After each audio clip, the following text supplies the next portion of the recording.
Thank you, Jim.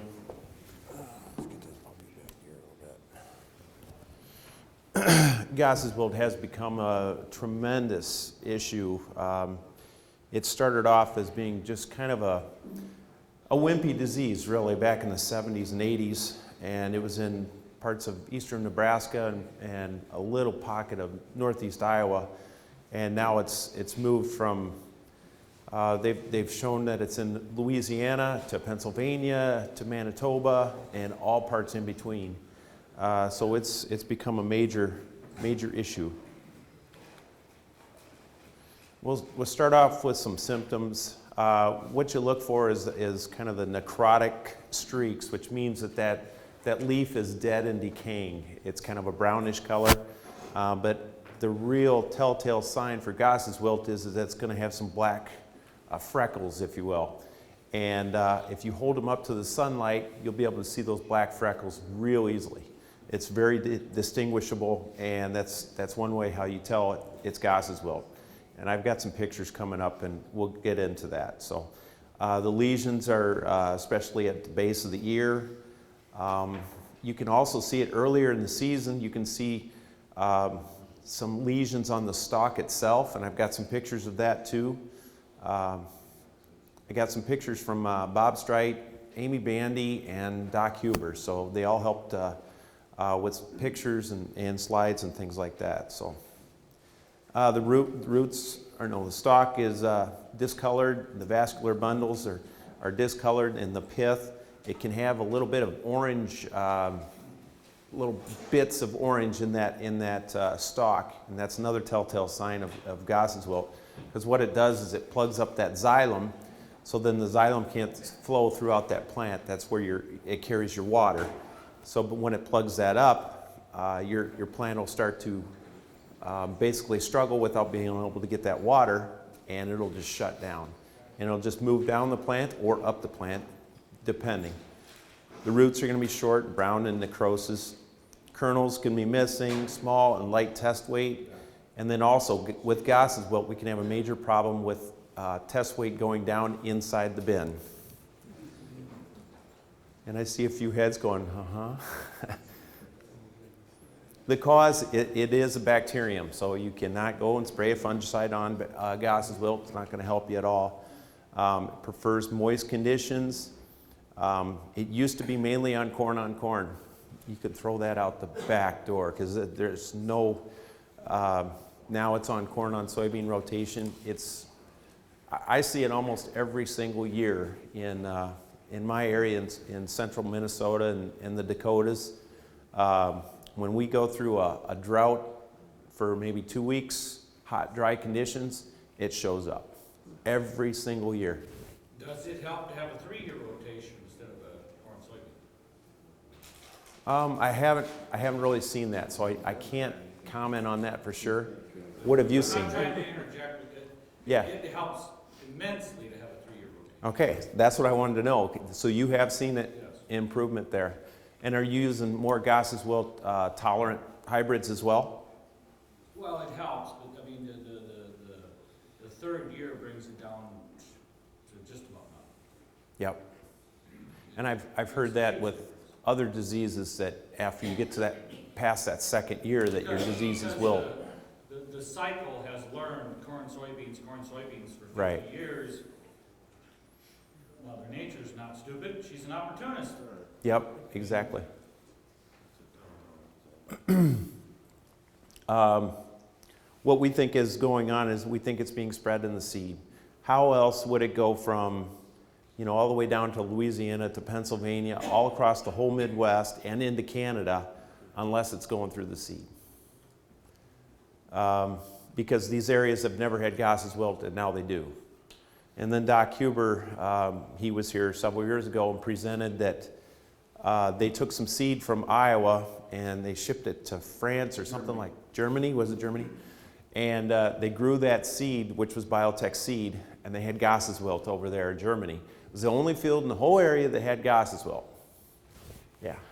I presented that idea to the companies that had the problem, and the farmers, and that's denied every time. And even in Wisconsin State Lab said it's not possible. You know, Well- this is an area that's really alarming because the seed companies and universities are in cahoots on this deal. And if they really wanted to clean it up and they put their seed across the gravity table to take it out, they'd lose the majority of their seed. That's why That's they exactly don't even right. want to go there, okay? I sent soil or plant tissue, root tissue, or root samples into the University of Wisconsin. And everything you showed us last summer about Goss's Wilt was there in evidence, and they denied it. They said it was northern leaf blight. And the guy had his corn half milk died. And never saw northern leaf blight do that before. Yep, that's exactly right. His comment was they sent in leaf and root tissue and stalk tissue into the University of Wisconsin. They denied that it was Goss's wilt. They said it was northern corn leaf blight. But you're exactly right. Goss's wilt will shut that plant down a lot faster than northern corn leaf blight. And the distinguishable characteristics, the black freckles on Goss's wilt, are not there on northern corn. So where do you send it to get I've tried sending it to Iowa, and they said, no, send it to Wisconsin.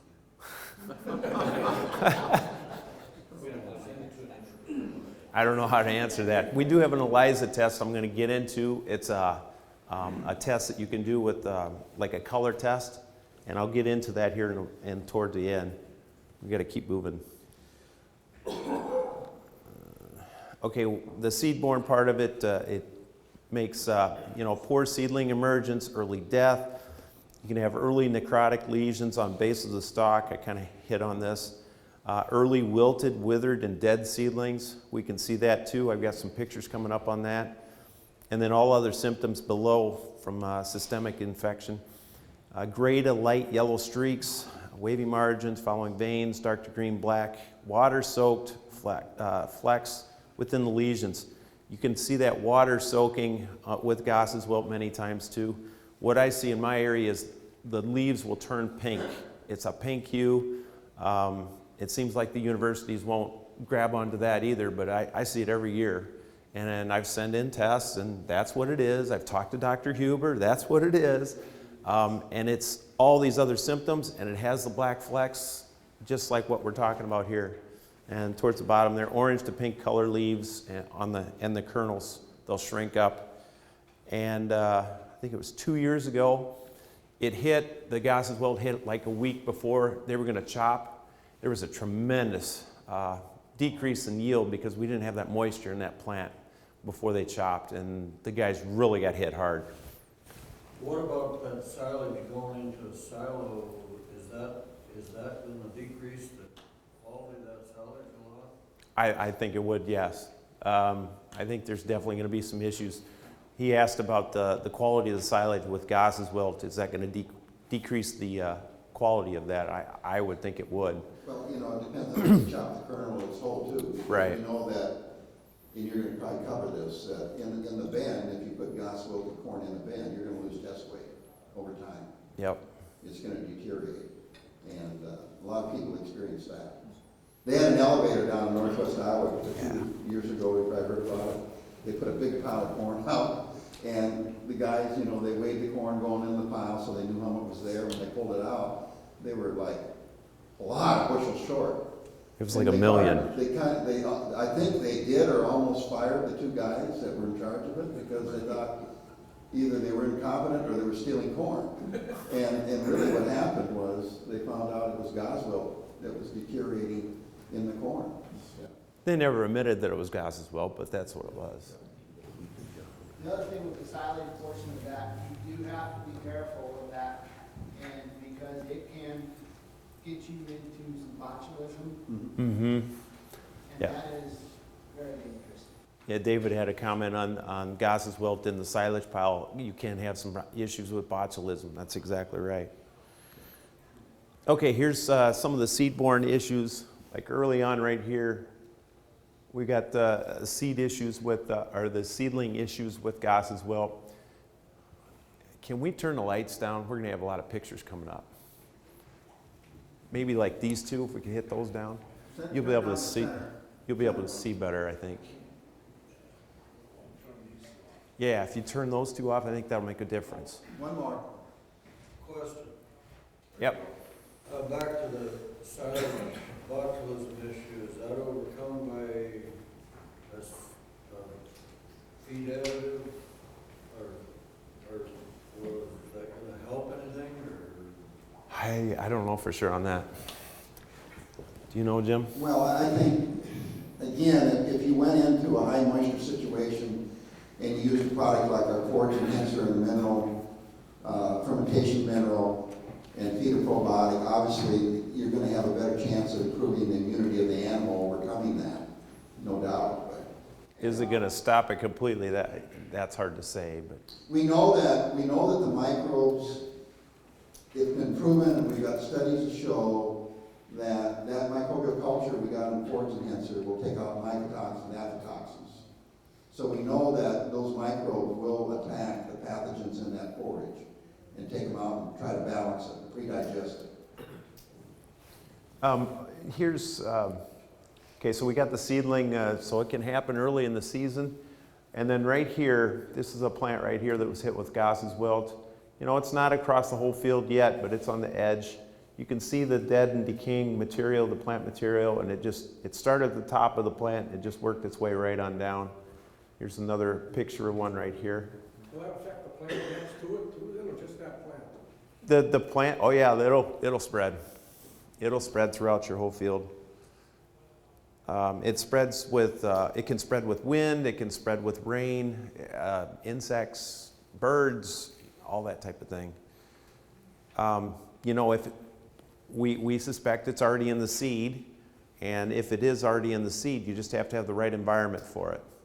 You know, moist conditions, but it seems like it's triggered to really take off when you have stress conditions, like mainly hot, dry conditions.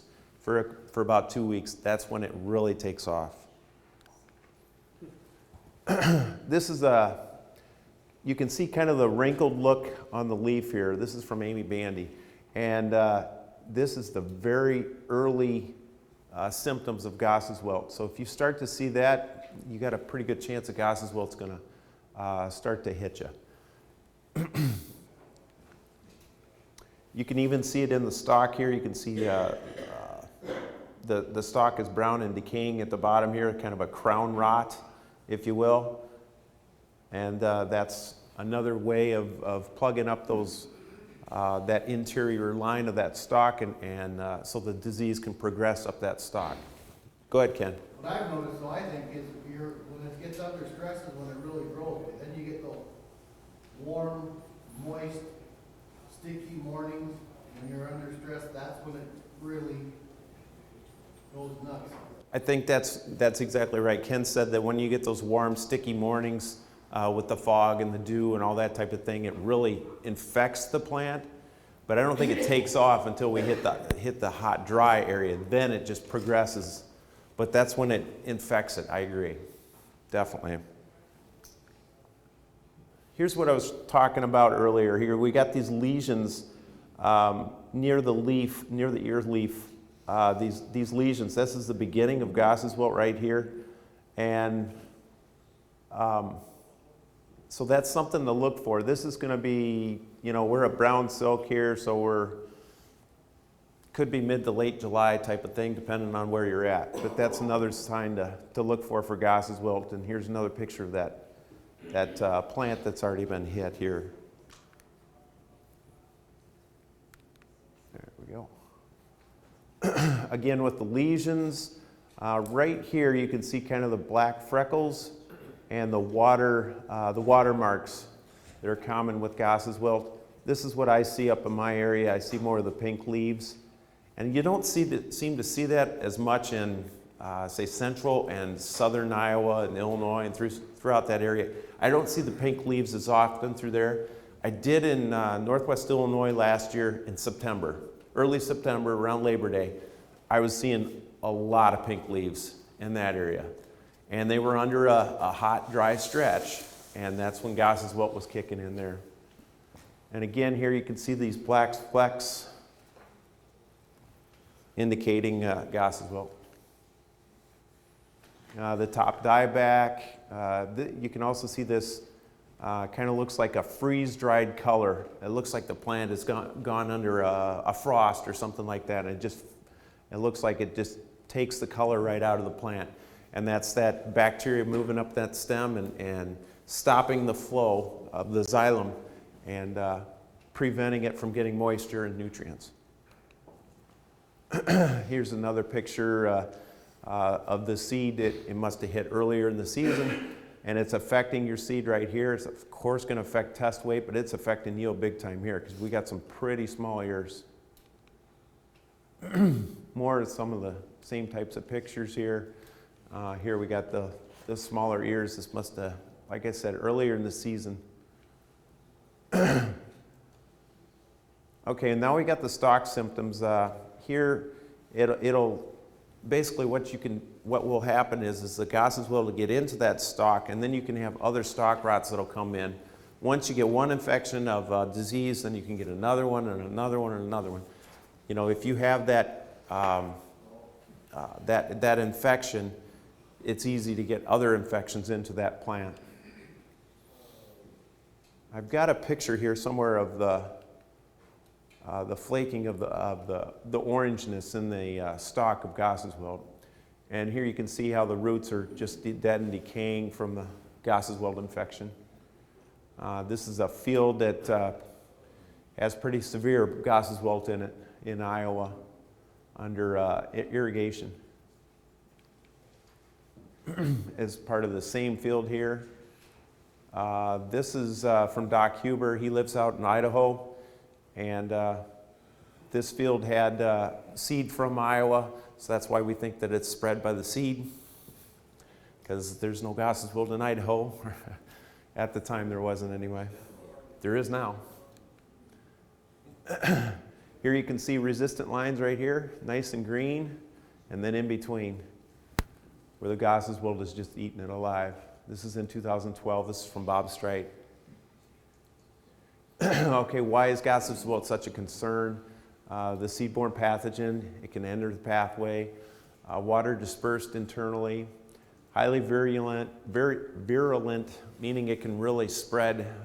It can be a real major problem. It can affect yields substantially, even up to 100 bushel on corn easily. Loss in yield and quality.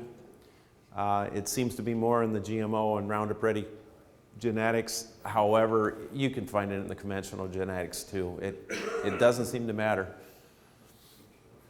Surfactants do affect it. If you're spraying a fungicide, you put a surfactant with that fungicide and you spray it around tassel, it does affect. It affects the tolerance of that hybrid to Goss's wilt. Let's see here. Okay, this new entity. What's that? What way is it affecting it? What way is it affecting? When you put the, Oh, the surfactant. Yeah, it kind of covers up that leaf, and then it affects the genetic portion of it, and it affects the way the immune system of that plant can tolerate it. So it's affecting the immune system of the plant is kind of how it's doing it, but in the negative way. So it gets worse. Yep, exactly. It's closely related to bacterial blight of alfalfa, and this is going to become more of a major problem with Roundup Ready alfalfa. It seems to be Roundup Ready alfalfa is everywhere now. It's hard to get conventional alfalfa anymore. From what I've talked to different guys, they can't even hardly get it unless they request it. And of course, they want to charge a lot more for Roundup Ready alfalfa, so the seed dealer's going to make more money. This new entity, I'm not really going to get into that. I don't have a lot of time to get into that, but Goss's wilt and SDS has created this new entity, if you will. It's a prion, but what it does is it affects it causes genetic defects and things like that in humans and in animals, that type of thing. You want to learn more about that, talk to Dr. Huber. He's the one that really knows more about that. Here's what I was talking about with the surfactant. The more surfactant you had in there, the worse that Goss's wilt was, and and the Clavibacter, which is the Goss's wilt, versus the untreated. And here you can see a nice picture of the Goss's wilt, the water-soaked lesions, the black flecks. I should have taken that picture out. It's the same one that was before. And here you can see some of the same types of pictures and how that leaf just loses its green chlorophyll and really starts to struggle. This is up in 2014 in my area, nice pink color. Started at the bottom of the plant and it just works its way up. It seems to shut that plant down as long as the plant remains under stress in about a week. I've seen it faster. I've seen it in 5 days. All depends on the stress. Previously, it used to be, physical damage to the plant and hail and wind and rain and all these different things that you needed to spread Goss's wilt, and you had to have a place for that infection to get into the plant. But with the seedborn part of it now, you just need the stress. You just need the environment for it to really take off.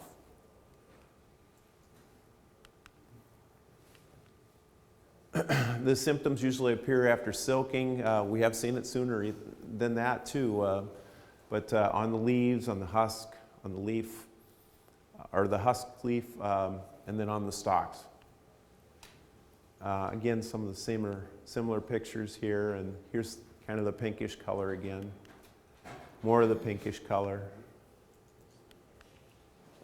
Here's a close-up of the pinkish color. You can see how it starts. Many times it'll start on the outer edge of the leaf, and then it'll just work its way in and take all this green plant material away and turn it all brown. Here it is. Here's the picture of the vascular plugging that I was talking about. These little orange flecks, if you will. That's Goss's wilt that's plugging up the xylem, and you can see it right here too.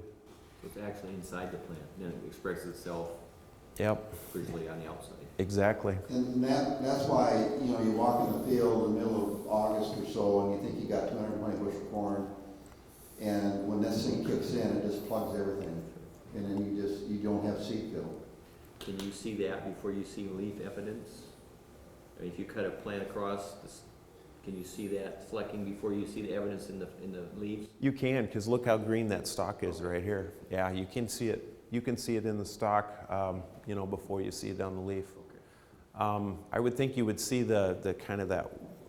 Remember that picture of that leaf that had a wrinkle to it, yet it was still green? I think that's going to be before this, but yeah.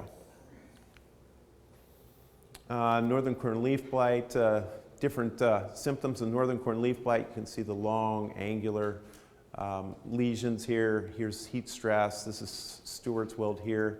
And then here's Goss's wilt. You can see how it's a darker color right here and more of the water-soaked look. Kind of an imperfect, if you will. The color isn't the same. Like here it'll be lighter color. Here it's darker color. That's pretty common with Goss's wilt. Over here we had, this is non-GMO, no glyphosate. Over here this is GMO plus glyphosate. Glyphosate definitely exacerbates Goss's wilt because it's a biocide, it's a chelator. The micronutrients are needed in the plant for the immune system to fight off diseases and things like that. So there's a lot of reasons that glyphosate does accelerate it. And here's the bacterial wilt that I was talking about on the alfalfa. This is the same, the Goss's wilt is a Clavibacter michiganensis, nebraskaensis, and this is also a Clavibacter, so they're in the same family. So this is going to be a major problem with Roundup Ready alfalfa. So our stands of alfalfa are not going to last near as long as conventional alfalfa because of this. And the Clavibacter is the same one when potato farmers put potatoes in storage. Yep. And then they end up with mush. Bacterial That's canker. Clavibacter. Okay, we had some, this is talking about standability. CMN is actually Goss's wilt. That's a way to abbreviate it. This is from Bob Strite, Marshall County Fields, Pioneer and Mycogen. They're normally 220 to 230, but they had some major stand issues because of the Goss as well. Okay, BioImprove. This is a product that we've been kind of testing over the last 2 years. It's a blend of biological stimulants, natural fermentation extracts, natural surfactants, microbial metabolites, all these different things. And then there's also plant nutrients in it. They're in an organic and an amino acid chelation, if you will. And then what they're doing is their ability to enhance the nutrient availability and the uptake.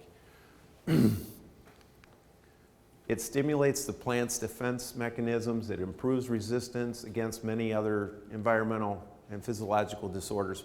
But it really helps out quite a bit on Goss as well. And what they did is they tested it on the bacterial rot of the potatoes, like Jim was mentioning, because it's a similar species. They're basically like sister diseases. And they had really good luck on the potatoes. So then they brought it over to the corn, and we've been testing it on the Goss as well in corn, and things look pretty positive there as well. You applied it at 1 to 2 quarts per acre around V3 and or V8. Definitely don't want to be past tassel in the whorl. You want to get it out there by tassel in the whorl for sure. You don't want that tassel emerged. And here's some pictures in Carroll, Iowa. Again from Bob Strite, they had 280 to 300 bushel corn. And where they didn't use the BioImprove, they lost 50 to up to 100 bushel. There were some major differences this past year. And what happened is we had a 2-week span in there where we had hot, dry weather. That's when Goss's wilt really kicked in, and it really affected yield. This is a field near Ames, Iowa. End of August, it's still nice and green. That was sprayed with the BioImprove. They had 265 bushel per acre and no lodging. And ideally, what we need to have is a healthy grain stalk with a dry, heavy chest weight ear on it. That's what normal corn production should look like. But you drive down to Iowa, the middle of August to the 3rd week, and you see corn starting to die already in a large number of acres. So we've got major health problems. Question. Is Yeah. that flown on, or what's the best way to apply that? You can fly it on, you can put it on with a high boy, it kind of depends. Yeah. The plant stays strong and green and longer. Photosynthesis isn't interrupted. We improve test weight. You don't have test weight losses in the bin from Goss's wilt, so you're going to gain there. And like I was saying earlier, the results are 30 to 100 bushel per acre increase, where the Goss's wilt was really severe.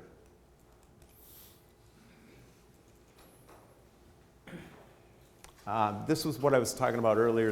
It's an immunostrip, and Jim's going to has a handout for us. It's an ELISA test, and basically what that is it indicates a color change.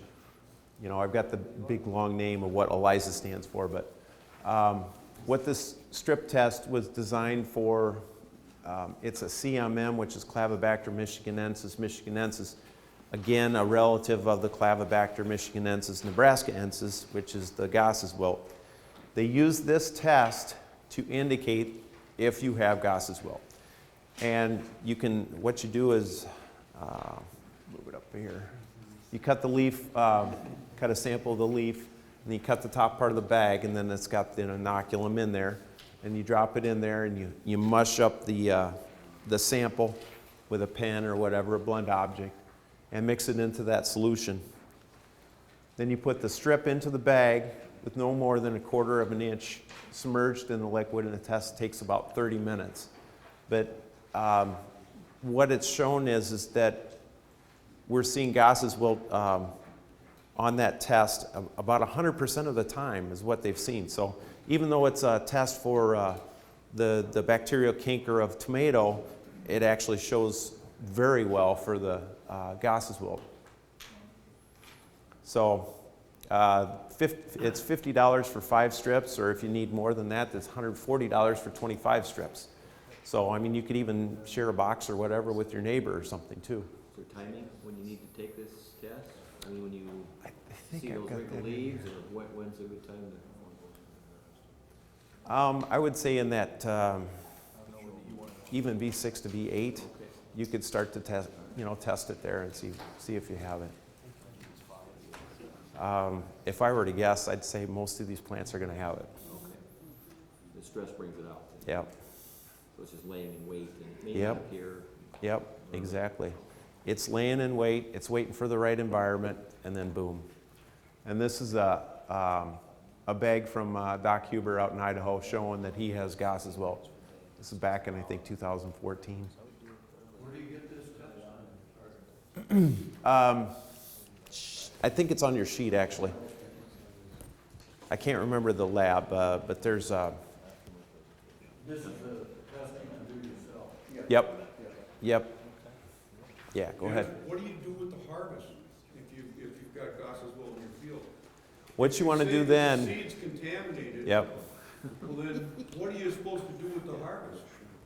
The biggest thing is if you have Goss's Wilt, you want to dry that down to 12% if you're going to put it in the bin. You want to dry it way down because Goss's Wilt won't affect it in the bin if it's low enough moisture. It likes the moisture. What were you saying, Jim? Yeah, So silage is not a good idea unless you're acid treatment. Not really, but Depends on the severity of the Goss wilt too. Yeah. All your corns on that. Yeah, if you're gonna think about putting it up for silage, Good diet, no. if you do that, you need to test the botulism. I'll tell you that right now. but get it treated with a good biological, if you're gonna put it up, and that will definitely help. But see, all this is happening, and all this corn is flowing into our food system. And then we wonder why we got problems with livestock. Yeah.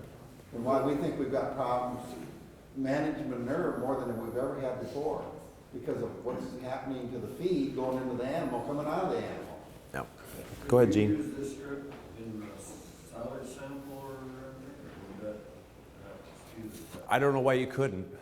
Yeah, I mean, you should be able to take that strip and mash it up and put it in the bag and test it. Yeah, with the strip. Like a solute, like distilled water or something to make, or how do you? No, the solution's already in it. Oh, okay. Yeah, the solution's already in the bag. Dennis, gentleman back there said if you went to a 3-year rotation and you come back with corn, what if your neighbor's got corn across the line fence and he gets Goss's Wilt? Are you still acceptable for them? You are susceptible, yeah. I mean, it could travel across. Well, It's in your seed. yeah, it's in your seed, but the 3-year rotation can help to break that, though. I know what he's saying, but I know what you're saying too. So that there's not a definite answer there, but Good reason to grow oats across from the neighbors. we got to But move again, on. it all goes back to what we started talking about. It's about the immune system of the soil that impacts the plant. And the healthier soil is, and the more you're going to be able to overcome some of these type of attacks and stresses. Yep. But like 2 years ago when I drove through Ames, all that seed production going east there, I mean, every one of those fields had Goss's Wilt in it. Yep, that's exactly right. Some of them were bad, but I mean, you could find it in every field. Yep. Yeah, that's it.